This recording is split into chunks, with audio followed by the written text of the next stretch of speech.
muito bem-vindos ao podcast Vibe do Bem. Hoje nós temos a honra de receber a Mariângela Pontes, nossa amiga dos estudos espíritas, das casas espíritas, hoje presidente também da Casa Espírita.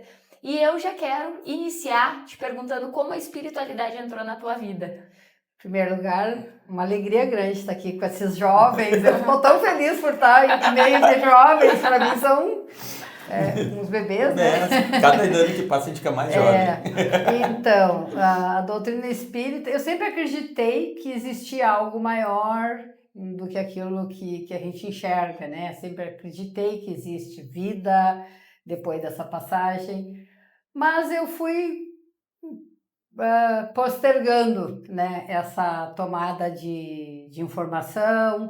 Eu nasci numa família católica e quando houve a necessidade, que a dor bateu na porta, aí eu fui em busca. Eu sou a mãe do Guilherme.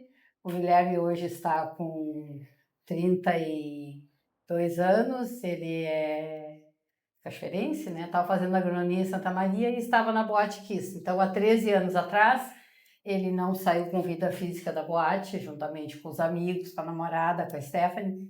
E aí, naquele momento de profundo desespero, absoluto, assim, não tem como narrar isso que a gente sente.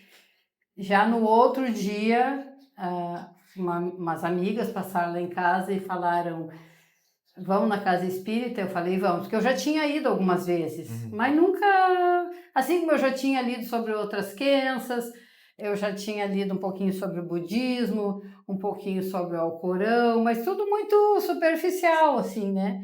E aí, nesse momento, elas me convidaram, eu fui, e ao chegar lá, e justamente nessa casa que eu frequento hoje, que é o nosso lar, que eu fui levada, que era o dia que tinha a palestra, o palestrante, que é o meu amigo José Luiz Miller, José, ele foi assim iluminado, que ele disse as palavras certas para mim. Ele falou sobre desencarne coletivo, porque era o momento, era o que estava na mídia, aquilo que todo mundo falava, e era 24 horas, e ele foi intuído para dizer as palavras que eu precisava ouvir.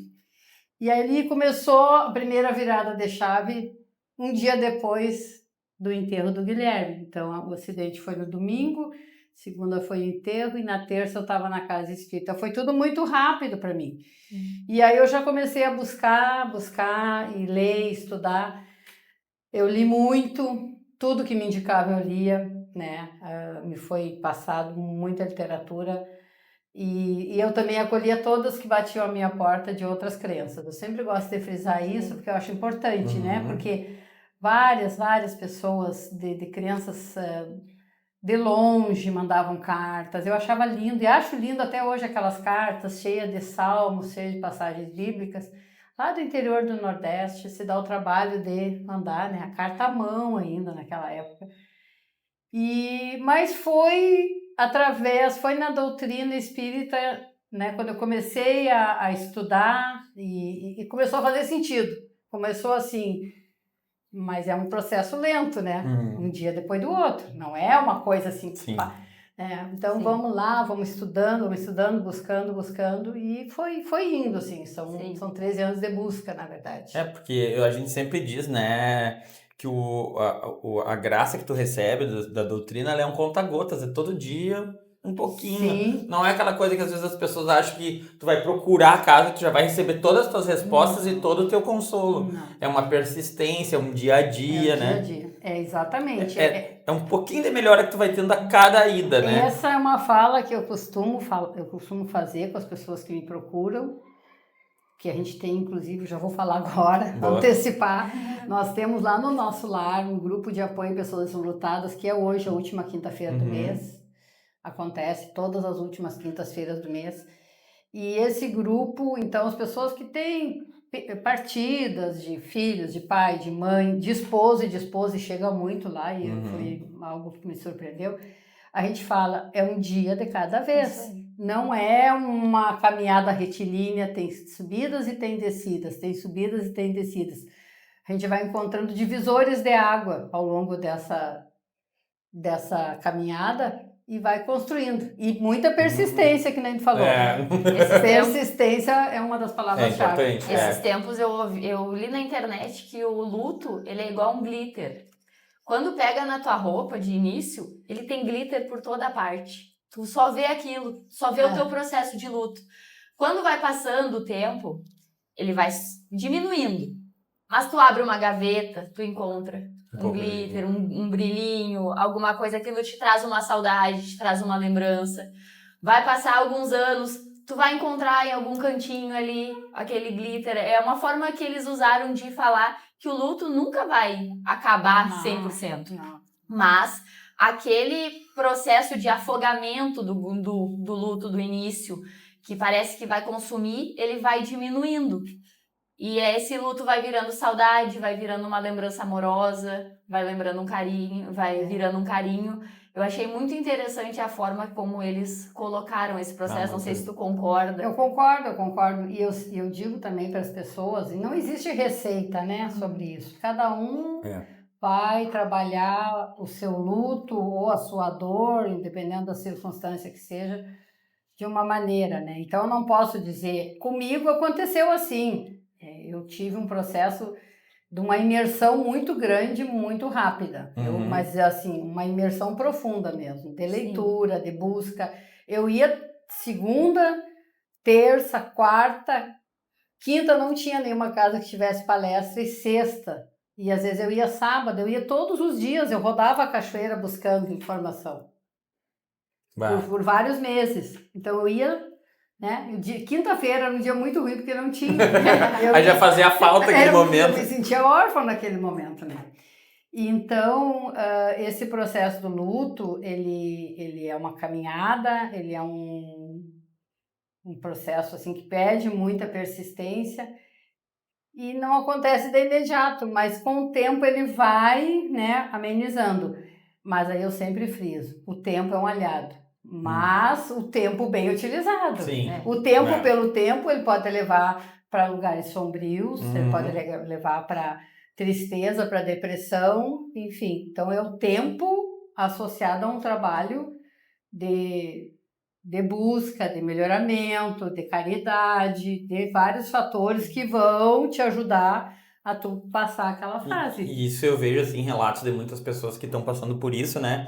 A questão do, por exemplo, tu começa a frequentar uma casa, né? Daqui a pouco tu te empenha, tu já tá trabalhando lá e tu tá abraçando a dor de outras pessoas, Exatamente. né? E quando tu tá abraçando aquela dor, a tua diminui um pouco, porque tu acaba esquecendo, né? Exatamente. E é isso que vocês fazem lá, eu acompanho nas redes, né? É o jugo leve, né? É o jugo leve que Jesus nos traz, né? É exatamente isso. Tu começa, daí tu perde o foco da tua dor, porque tu tá empenhado em ajudar na dor física, que às vezes é das pessoas que chegam até nós por questões materiais, ou da dor espiritual ou moral que seja. Então é muito importante, né? E como é importante tu ter chego na casa espírita assim logo depois. Eu não sei se tu passou por algum processo de ficar com raiva, ou tu já entrou já dentro dessa doutrina consoladora e isso já foi tomando conta. Eu nunca me revoltei com Deus. Quando eu digo isso, há pessoas que realmente não entendem, não me levem a mal, não é assim um ato soberbo da minha parte, mas é algo que aconteceu comigo. Eu nunca me revoltei com Deus. Eu também nunca me envolvi nos processos de justiça lá de Santa Maria. Né? Nossa família optou por outra linha. Nós entendemos que, de início, que se nós acreditamos que existe uma vida após a vida, então a nossa questão era como ele está, onde ele está, né? E nós nos pegamos nessa busca, nessa afirmativa, e não nos envolvemos nas questões relacionadas à vingança, à justiça, ao ódio. Então a gente não teve muito essa coisa da revolta.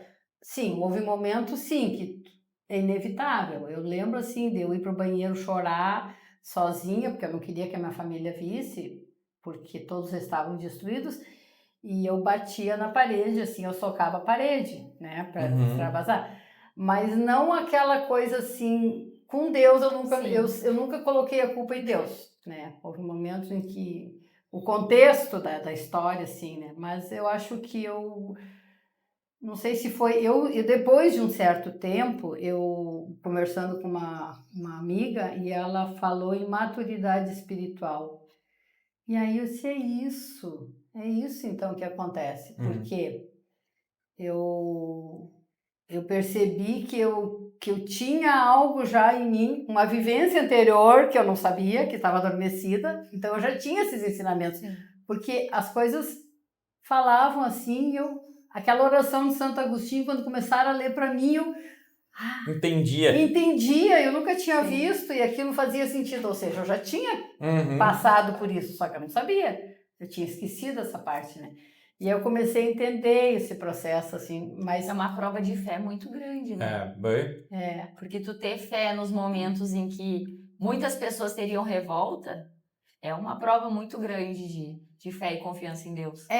Eu entendo que eu tive já encarnações anteriores onde eu tive vivências muito bem aproveitadas de evolução, né? E isso me proporcionou com que eu tivesse... E é o que acontece com as pessoas que conseguem... superar não existe, tá? Essa palavra não existe. Superação não existe. Existe melhoramento, existe outros adjetivos, né? Mas eu acho que superação é uma palavra muito complicada de dizer que eu superei. Eu não superei. Sim. Eu não superei. Eu queria que o Guilherme estivesse aqui. Eu queria que ele tivesse formado. Eu queria ter ido na formatura dele. Mas mas aí tu vai aprendendo, né? Tu vai criando mecanismos na tua mente e vai trabalhando nisso, né? E aí, então, eu entendi isso, que eu já tive experiências anteriores que foram bem aproveitadas, possivelmente, e que me deram essa facilidade de aprendizado, porque eu vejo que algumas pessoas vão mais rápido e outras vão mais devagar.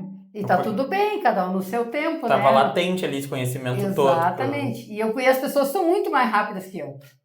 Eu sou lenta, entendeu? Em alguns aspectos, em algumas questões de fé ou de outras coisas, sabe? Então... E assim, nessa caminhada, por exemplo, daí o Guilherme já mandou notícias, por exemplo. Então, bem de início, assim, para mim era crucial saber como ele está. Isso desde o início, assim, eu queria saber. E logo depois, assim, uns 10 dias depois, uma prima minha, que já tinha ido a Uberaba algumas vezes, umas excursões, umas caravanas, chegou a conhecer o Chico Xavier. Ela disse assim, vamos para Uberaba? Eu falei, vamos.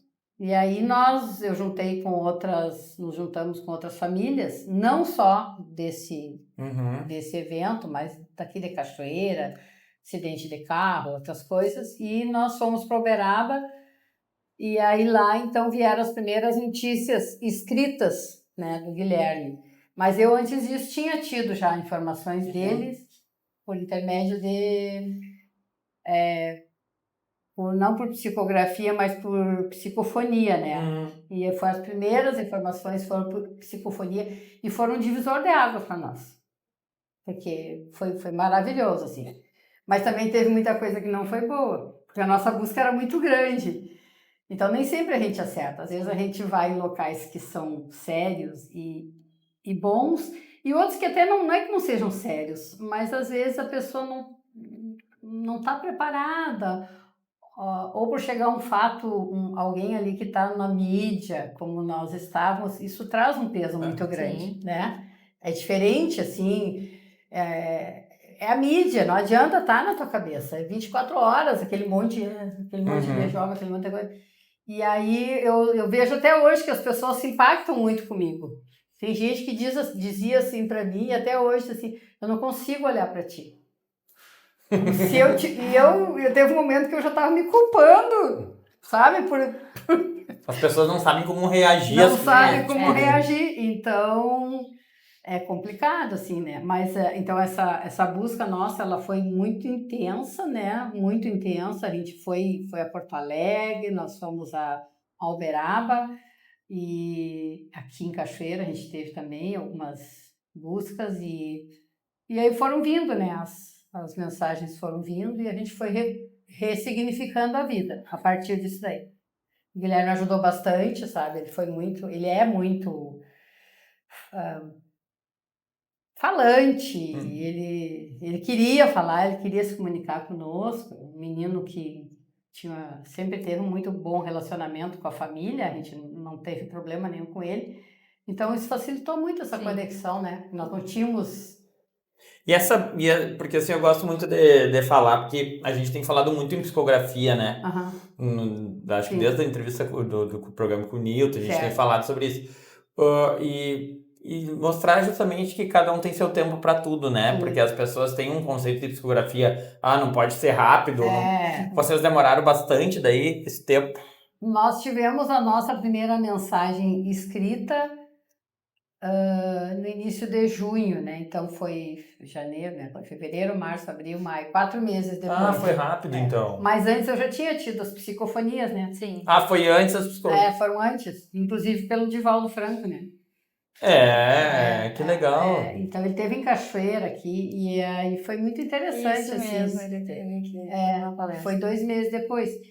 E aí e depois eu pedi autorização se eu podia falar sobre esse fato, ele autorizou que poderia falar. Que interessante. Eu não comentava porque eu pensava, não sei se eu posso, porque afinal não é Divaldo, né?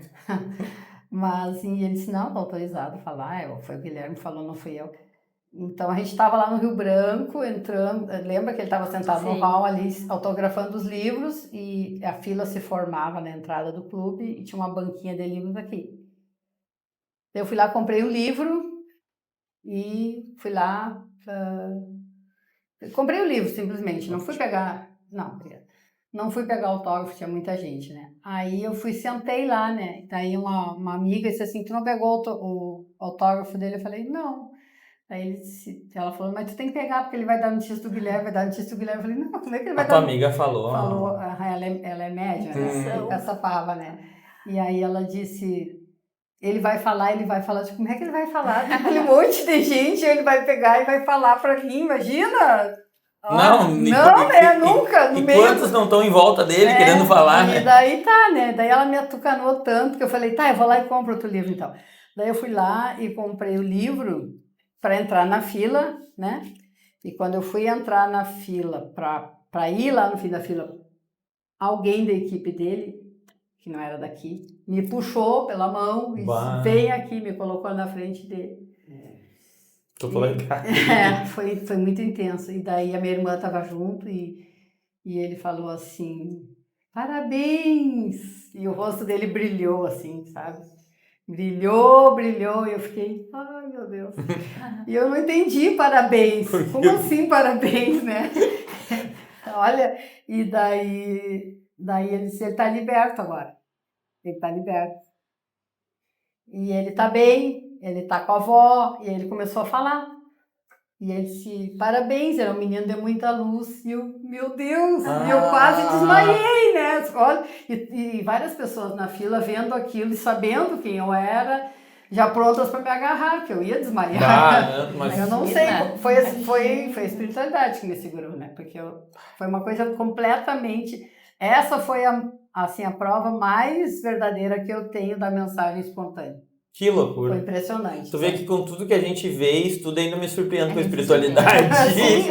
Sim, sempre. E a partir desse dia deve ter mudado. É que tudo vira uma chave, né? Porque daí tu sabe que ele tá bem. Já é diferente. E daí, logo depois a gente foi em Porto Alegre, tem uma médium de psicofonia lá, e foi impressionante o que aconteceu lá, foram 2 horas. E a gente, então, seguiu nessa... 2 horas de conversa, assim. De vocês com ela? Foi impressionante. Mas deu a informação toda, então? Toda. Perguntou os amigos, ele perguntava pelos amigos, pelos colegas, perguntava pelo Guigo. Eu ia perguntar. Perguntou pelo Guigo. O Guigo é... Tu imagina tu falar o apelido, ele não perguntou o nome, perguntou o Guigo. Como é que tá o Guigo? Como é que tá o João? Eles eram muito amigos, assim. Muito amigos, criaram junto. E aí perguntava pela minha mãe, perguntava... E contava e um monte de detalhes, assim, de roupa, de coisas de dentro de casa, de detalhes, assim, muito... Só nós sabíamos, sabe? Não tinha como. Foi impressionante. Ele citou mais de 20 nomes naquele primeiro Que momento. loucura. Então, assim, ó, eu tinha muitas dúvidas. E eu sou uma pessoa muito cética, vamos deixar bem claro. Eu sou uma pessoa muito cética até hoje. Assim, eu acredito, mas eu preciso do São Tomé, né? E de repente foi por isso que ele te deu É. tantas provas. Porque já conhece, olha, se eu não falar muita coisa, ela não vai acreditar. E já estavam te então. preparando porque tu tá fazendo hoje, né? É. Era um preparo. Sim, depois a gente vai entendendo ao longo do tempo que a preparação é de longa data, né? É. É de longa data, é de longa data. E tu já recebeu bastante psicografia? Várias. Muitas. Imagina, né? São vários anos. É, né? porque daí depois disso, a gente... depois que nós fomos a Uberaba 2 vezes e tal, recebemos carta lá, a gente conheceu o Newton e começamos... Eu, na verdade, fiquei sabendo que ele vinha a Passo Fundo e aí eu mandei um e-mail, né? Você veio a Passo Fundo, ele pode vir a Cachoeira. E ele respondeu de pronto que ele viria, né? E veio, de fato ele veio. E aí a gente começou a fazer esse trabalho, ajudar a coordenar aqui no Rio Grande do Sul, né? Então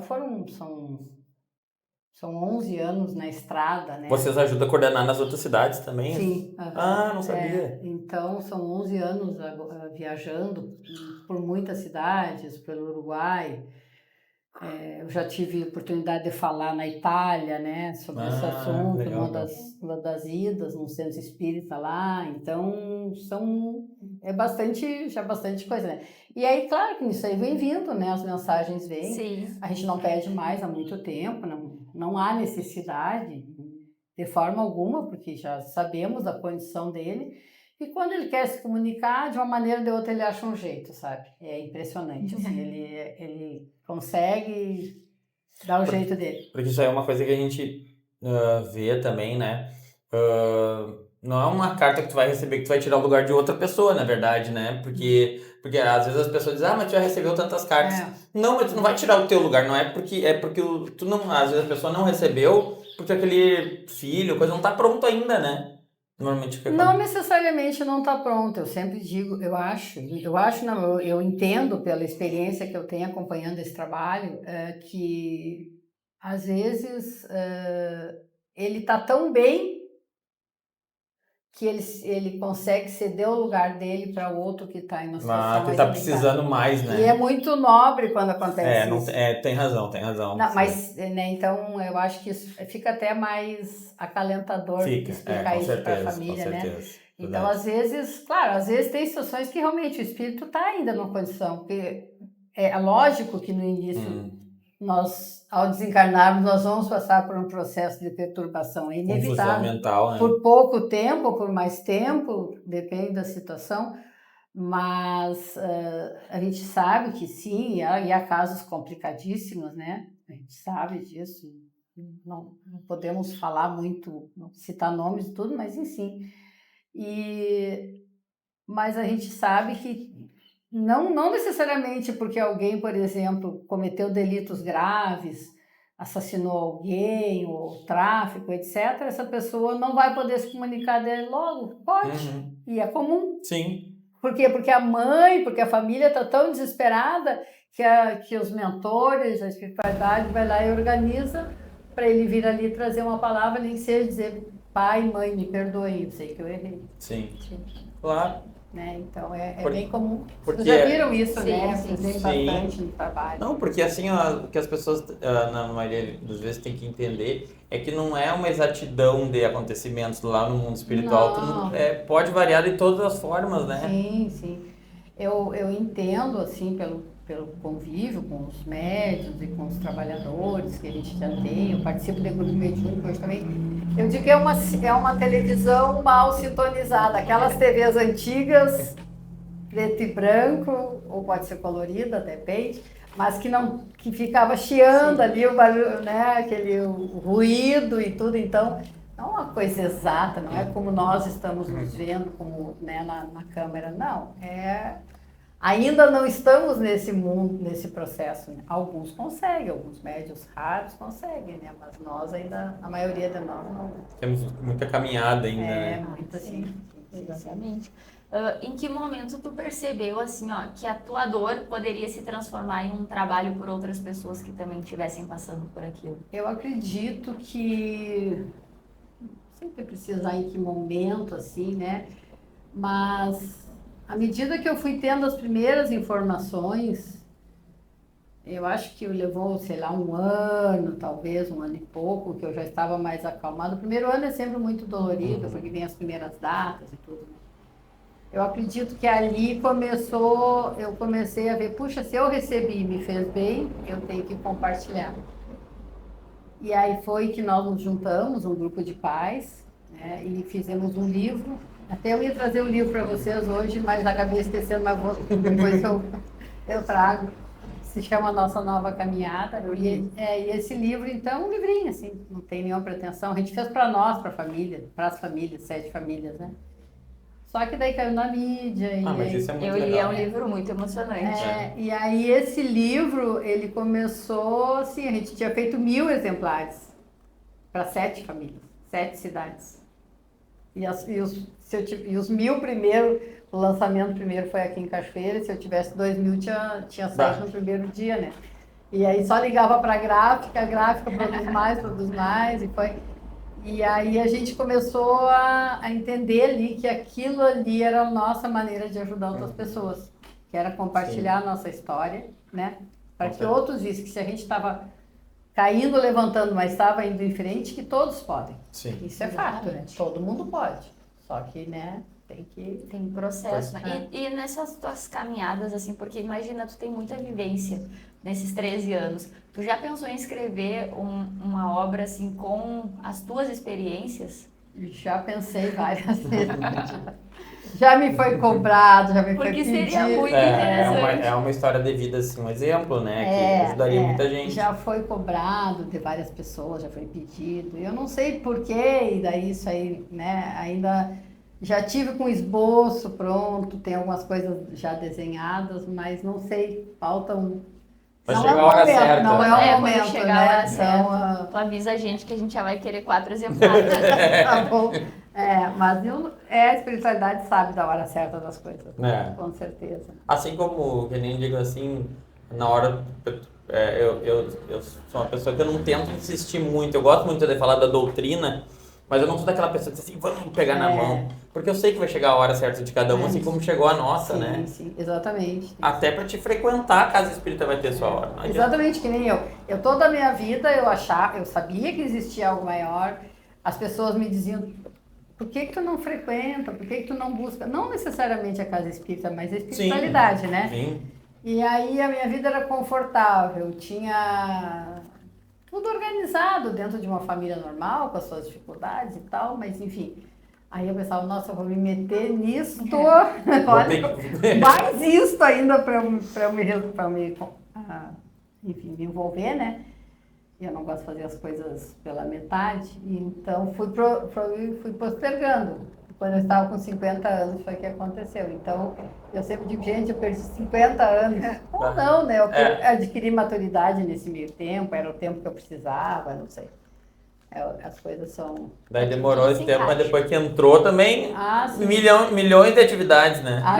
Sim. A mesma coisa que a gente disse pra Jordana, né? Às vezes tem gente que passa 50 anos na doutrina e a doutrina não entra, né? Mas tem pessoas que entram já. A Jordana é um exemplo. A Jordana, eu não acreditei quando ela falou que tá há 2 anos impressionante. A Jordana é a nossa, eu digo, a minha pupila. Ela falou. Ela fala, nossa, é um orgulho, porque menina... Sim, uma história bem difícil, né? Bem complexa de vida e tão rápida ela conseguiu interiorizar. É raro. É raro, sim. É raro. Eu acho que o caso de vocês duas é parecido também, porque, né? Porque imagina, a gente não consegue discernir o que é a dor de perder um filho e de perder um pai, como aconteceu, sabe? E a forma como vocês levaram, transformando toda essa dor em uma forma de levar amor para as outras pessoas, eu acho impressionante, porque eu não sei o que eu faria no lugar. Se eu iria ter essa aceitação, essa fé para girar a chave, assim.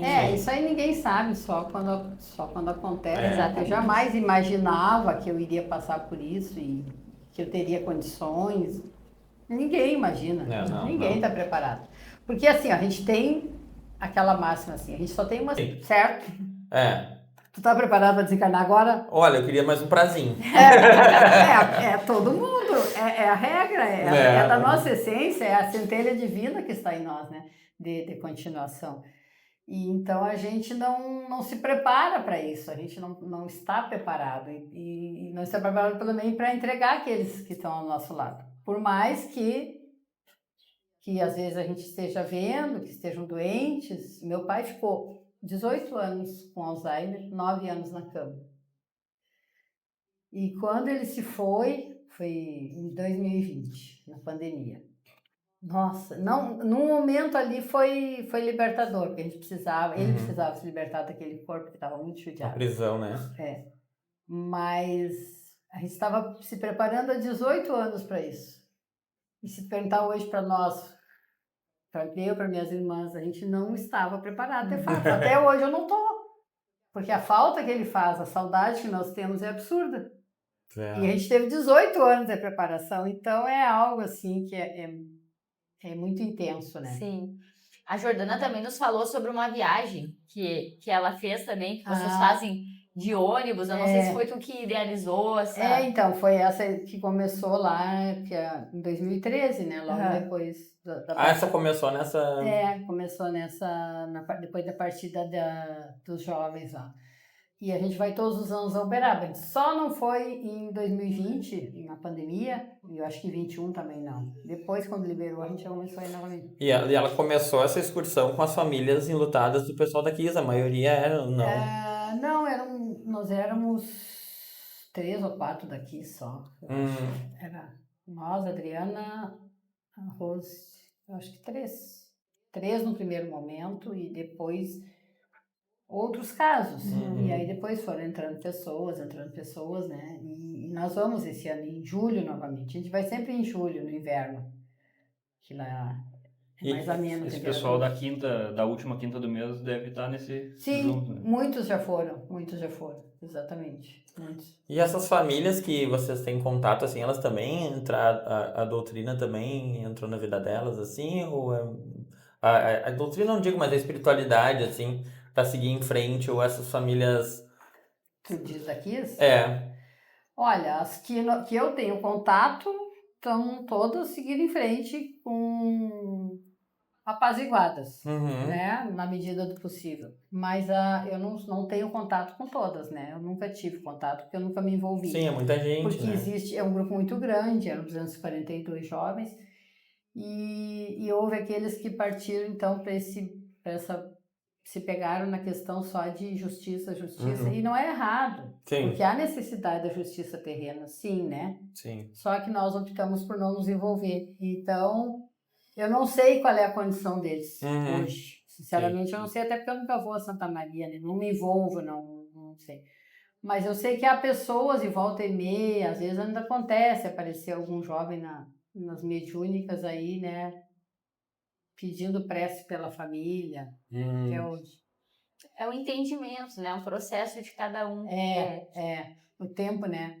Tu vê que já separa, a gente sempre se junta pela afinidade, né? Pela energia. Então, provavelmente, tu, desde o início, tu já deve ter se aproximado daqueles que têm a espiritualidade mais latente. Mais aflorada. Exatamente. E aí acaba nem tendo tanto contato com esse lado, né? Exatamente. Foi isso que aconteceu. A gente buscou, claro que eu entrei em contato com várias famílias na época dos colegas, né, que eram... E na turma do Guilherme foram 8. Mas alguns, até hoje eu tenho contato.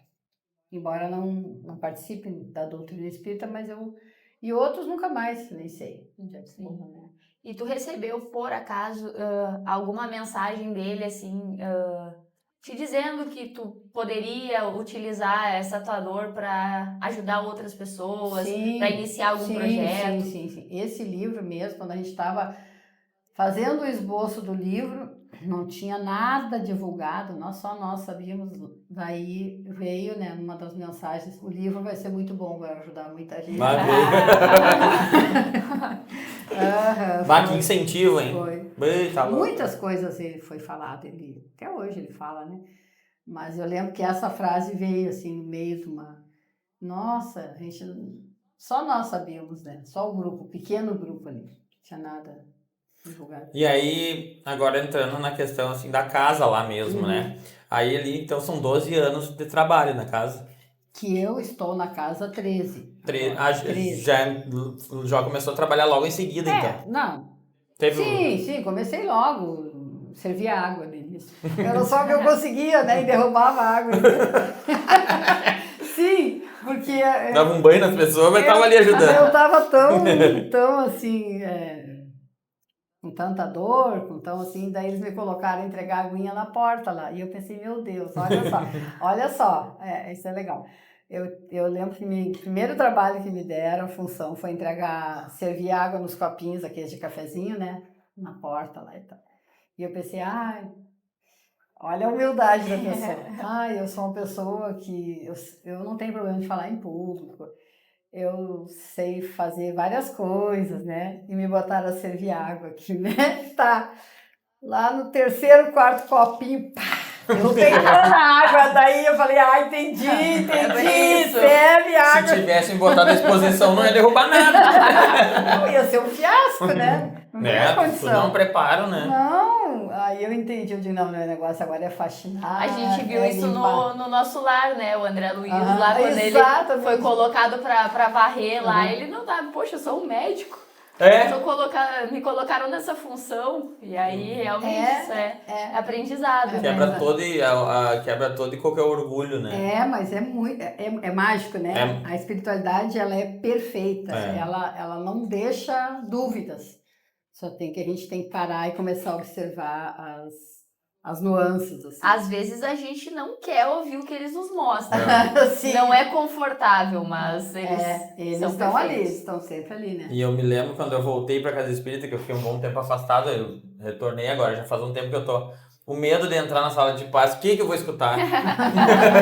Porque ninguém tá preparado pra escutar as verdades, né? Bem assim. E muita gente tem esse receio de ir na casa espírita com medo do que vai ouvir, né?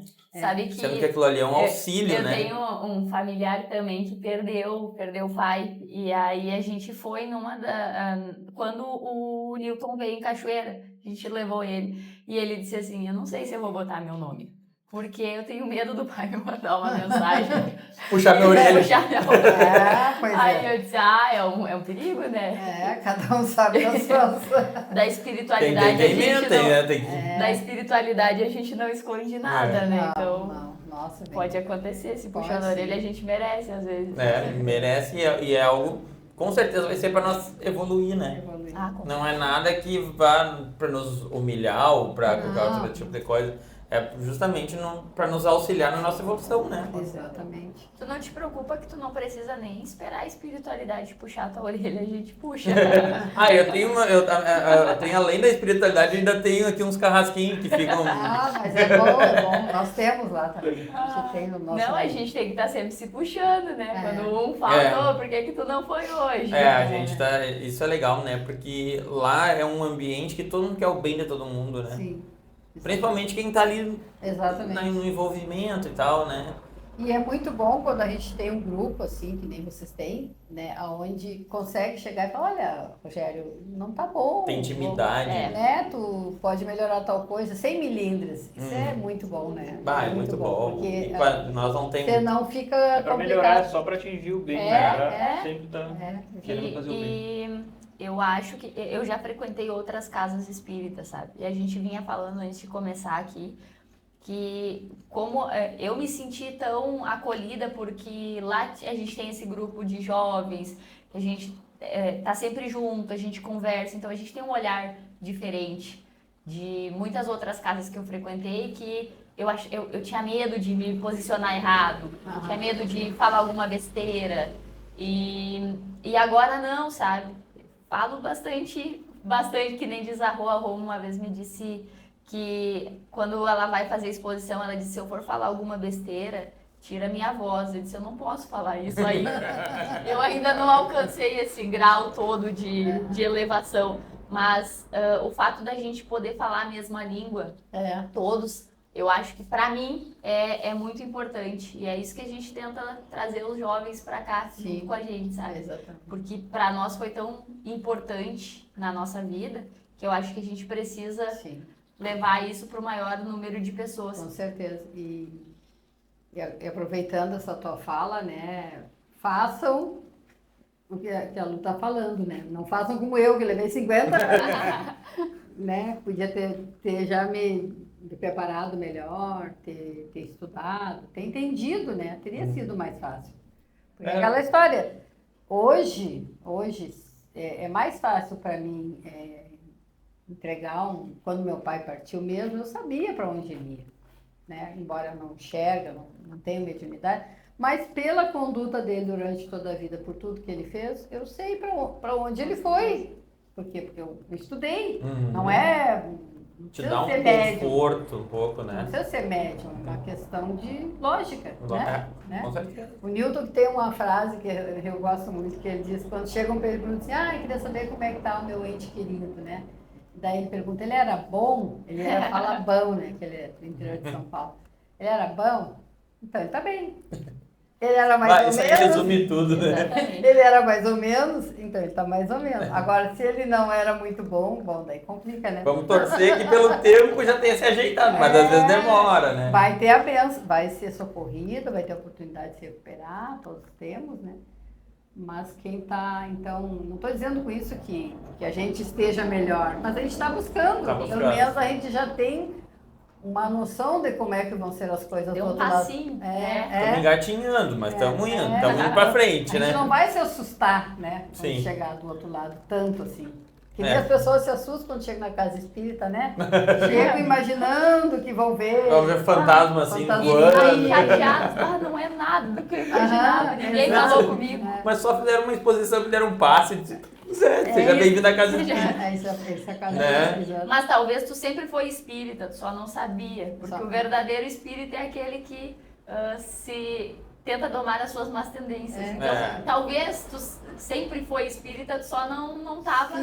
Só não exercia. Eu sempre uso como exemplo Quer dizer, exercia. a minha avó, que também já partiu. A minha avó não sabia ler, não sabia escrever, era benzedeira. Foi uma das melhores pessoas que eu conheci, tinha um coração imenso. Ela era verdadeira espírita. Claro. Ia na casa, se convidasse ela para ir na igreja católica, ela ia. Se convidasse ela para ir na luterana, ela ia. Ela ia em todos os lugares, Claro. mas ela tinha a espiritualidade dentro dela. Dentro dela, Independente sim. de estudo ou não. Eu acho que isso faz... Sim, não precisa ser um templo, uma casa, uma sinagoga. Não, é o estar bem e fazer o bem, né? A caridade, né? Não seguir. Claro, a gente tem o nosso mestre, nossa base para nós seguir, Sim, né? nós temos uma linha, Nós né? temos uma linha, mas se tu seguir aquela linha ali, tu não precisa frequentar nada, né? Não. Porque a espiritualidade já tá dentro de ti, né? Né? Então tu exato. não tem essa necessidade.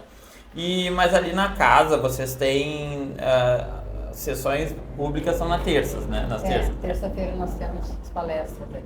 Mas vocês têm atividades praticamente todos os dias. Sim, nós temos segunda grupo de estudo de mediunidade. Terça nós temos temos palestra, passe, atendimento fraterno, depois grupo de estudo de iniciantes. Quarta nós temos 2 grupos de estudo.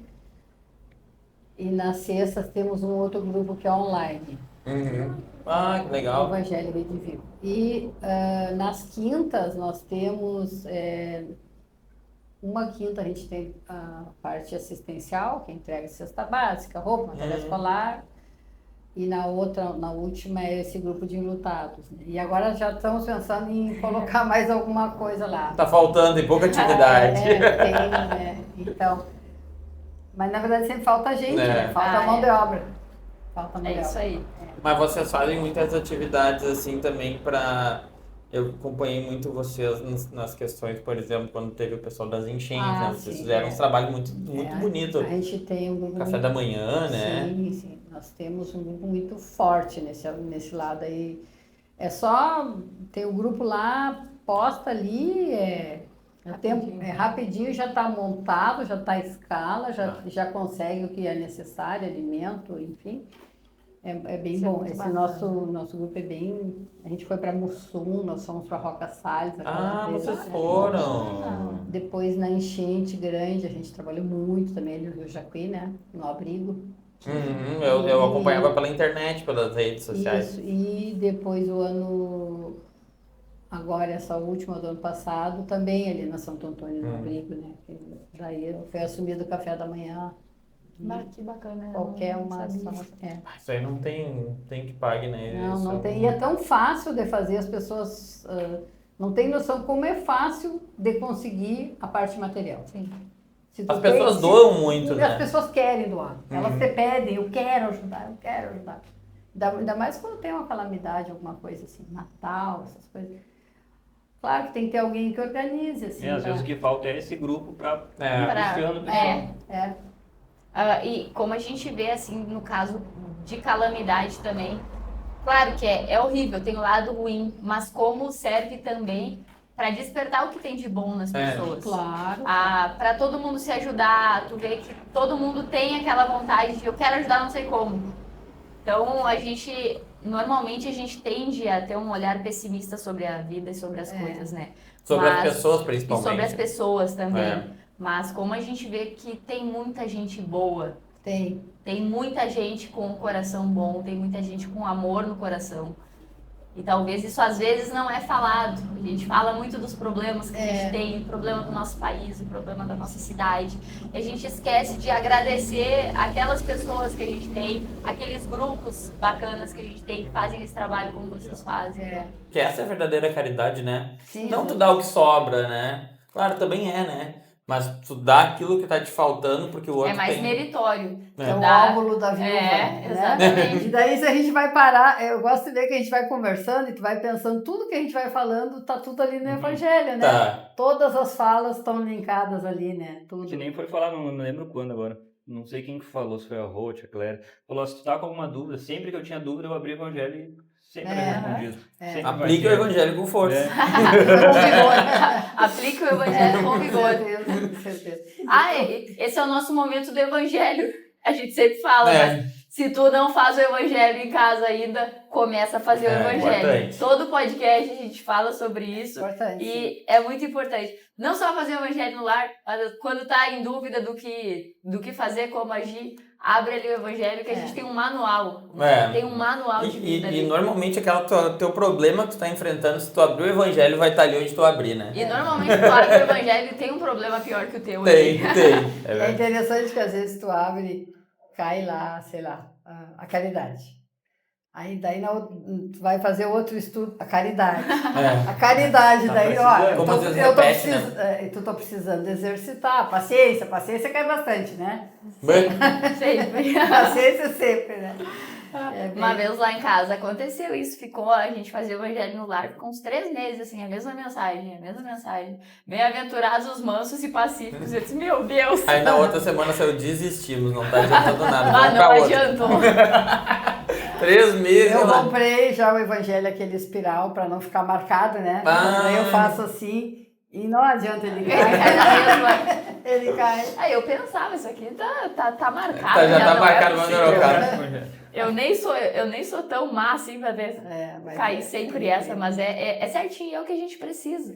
A gente tapa os olhos, às vezes não quer ver, mas é o que a gente precisa, é o que tá ali. E ali também ele é o consolo, e outra coisa que a gente sempre, e eu acho importante falar, é que tem nas todas as casas espíritas, eu acho que a maioria tem, que é o atendimento fraterno, né? Sim. Como é importante esse atendimento fraterno. Eu não sei lá, vocês também é nas terças daí, cara? Terça, antes da palestra. A partir das 19, 18h30 a gente já tá lá. Tem que agendar antes, né? Não, a gente, se puder avisar, é bom porque a gente já coordena, mas a gente não faz agendamento. Não faz agendamento, é só chegar então. Porque nós, só falando, na Sociedade Espírita Nosso Lar, Marques Ribeiro, 708, em frente ao batalhão, bem fácil. Cachoeira do Sul. Cachoeira do Sul, vai na rua do quartel, segundo quartel, bem na frente. Terça-feira, então, a gente tem atendimento fraterno. E o atendimento fraterno, todos os trabalhos da Casa Espírita são importantes. Sim. Todos, né? os estudos, a palestra, o desobsessão, tudo. Mas o atendimento fraterno é algo assim que pode ter tirado o buraco. Uma fala que tu vai ali, que tu consegue absorver, não que tu vai sair de uma vez só, mas começa ali o processo. E é fundamental, né? Fundamental. E às vezes nem vai ser pra ti esse atendimento, né? Às vezes é esse irmão que tá te acompanhando. Tá acompanhando, e ele né? fica para depois ser tratado na casa, é comum a gente ver isso, né? Que muitas vezes, quando a gente está num processo difícil, eu acho que o mais difícil é pedir ajuda. Quem vai num atendimento fraterno deu o primeiro passo, que é pedir ajuda. Então, sim. já é meio caminho andado, eu acho, para cura, para melhora.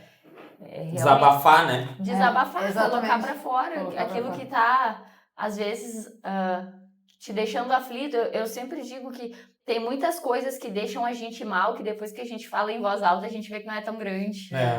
E aí, só o fato de tu ter, muitas pessoas não têm pessoas para conversar. Exatamente. Só o fato de tu poder ir numa casa espírita e tu conversar com alguém que não vai te julgar de forma alguma. E vai te ouvir. Que não vai entrar no ouvido e sair no outro. Não vai e que te não ouvir. é do teu círculo familiar. Exatamente. Ali, então não vai te julgar porque tá ali pra Sim, com ouvir. certeza não. Isso é bem importante, né? Exatamente. E vai te ajudar com base no evangelho, Com né? base no evangelho. O que é importantíssimo. A gente está ali para ouvir, para acolher, para dar um entendimento com base no evangelho, mas as pessoas imaginam muitas vezes que vão chegar ali, que vai resolver tudo, que vai estar o mentor e que vai resolver. Não. A luta não é comigo e nem contigo, né? Nem com Deus, é comigo mesmo. Sim. Isso é uma fala da Joana de Anjos, né? A grande batalha não é entre mim e o outro, não é entre mim e Deus, é entre comigo e Nossa comigo. reforma íntima. Às vezes as pessoas têm uma visão diferente do que é a espiritualidade, né? Vou no centro espírita, mas não resolveu o meu problema. Foi uma vez. O que aconteceu? Que eu achei que eu ia ir lá e o meu problema ia resolver, mas Que não chega lá e iam tirar. Iam tirar o problema. Tem um obsessor aqui comigo e eles vão tirar. Não é tão Se simples. não Eu fui lá mudar- dormir toda a palestra. E se que não mudar a acontece? forma de agir, Tu até deixa aquele irmão lá, mas a gente sai na rua e mais 2 ou 3 te pegam. Não, o isso pior. aí, quando não é o mesmo irmão que fica te esperando na porta. Diz, deixar um tempinho, daqui a pouco, quando ele dá uma recaída ali, eu me agarro. Às vezes a gente vai no centro espírita e já reclama que o passe está demorando. E aí já reclama que, não era aquele passista que eu queria o outro. Aí a gente quer que as coisas deem certo na vida da gente. Mas a gente precisa mudar? E é um momento, a nossa vida é tão corrida, né? Sempre, né? É um momento tão conosco mesmo, assim, né? Com nós mesmos, né? Agora até me fugiu a palavra. Mas assim, eu fico pensando, por exemplo, é um momento, vai demorar um pouquinho, mas tu vai estar ali num ambiente totalmente iluminado, que eu digo com a luz espiritual, né? Um momento para te dar uma pensada nas tuas atitudes, ver se tu realmente está mas certo. isso é relativo, é o que a gente vinha conversando. Será que demora mesmo? Porque se a gente for parar para pensar, a gente como frequentador que vai lá ver uma exposição e receber um passe, é pouco mais de 1 hora que vai ficar lá dentro. Não, é nada. É o tempo de assistir um capítulo de uma novela e voltar para casa bem, voltar para casa leve e voltar para casa com o atendimento que precisa e com o puxão de orelha que precisa também, às vezes. E ter persistência. Isso que eu acho importante, não é assim, quando eu vejo muita gente que tá precisando, assim, às vezes vai num dia, eu adorei, mas daí na outra terça já arruma 1000 coisas para fazer, já não volta mais, e daqui a pouco aquele problema volta e tu volta, mas não é aquela única vez que vai te resolver, é uma mudança. Tua cabeça vai mudando aos poucos, tem que ter essa Sim, exatamente. É um dia depois do outro. Ela falou de puxão de orelha e tu comentou também. E eu peço para quem nunca foi, os nossos frequentadores que vão, aproveite esse momento que o Rogerinho falou.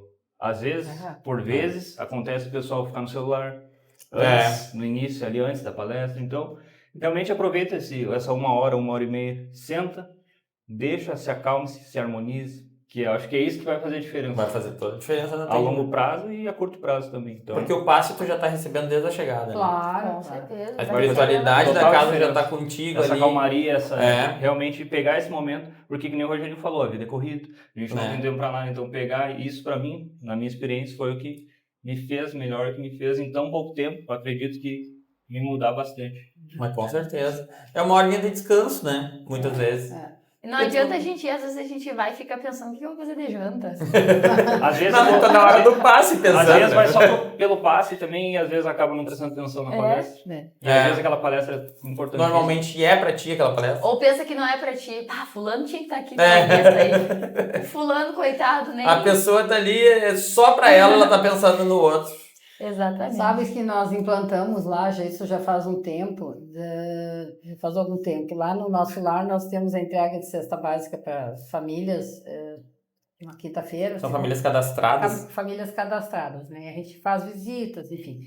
E nós antes a gente entregava a cesta, chegava ali, pegava a cesta e pronto. E daqui a pouco, não, esse negócio tá errado. Aí nós começamos assim, tem um evangelho. Eles têm que sentar lá e escutar uns 15 minutos de uma prece, de uma leitura, de alguma coisa. Ah, aquilo é muito legal. Porque essa assim, ó, ideia, são cara. 15 minutos. Muito são importante, 15, muito 20 importante. minutos. E às vezes, a gente vê como eles ficam assim, sabe? E prestando atenção. Alguns, outros não, estão ali pela comida mesmo, tudo bem. Tá, é. Mas, enfim, nós entendemos que é o nosso papel também ótimo. dar essa palavra, né? E como isso veio melhorando ao longo dos anos. As crianças pedem para ir, porque daí junto tem a parte com as crianças lá. E acho que foi muito bom. Foi ótimo. No início eu achava assim, será que nós não estamos Tá impondo, forçando. né? Não, mas vamos tentar, vamos fazer para ver como é que é. E funcionou, funciona. Mas eu acredito. Com o tempo vai vendo a transformação. Vai, e a das gente também pessoas, colocou né? regras, né, de horário. Tem que chegar, o horário da entrega é às 7 horas, às 19, tem que chegar nesse horário, né? Também disciplina, né? Espiritualidade está ali, nós estamos ali. Então, a contrapartida é só um dia por mês e tal. É um dia por mês e aí vocês já têm, normalmente, vocês têm que correr atrás das doações. Sim. Isso é importante também. Quem puder ajudar são... 50 famílias, mais ou menos. Às vezes mais. Cada família recebe uma cesta básica. Cesta básica, né? Todo mês. Então, pessoal, quem estiver em casa e puder ajudar também, né? Vocês nas, recebem, nas né? palestras as pessoas levam algum alimento, arroz, enfim, esses itens básicos.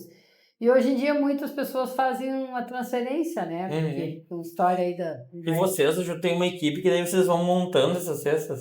A gente monta lá, né?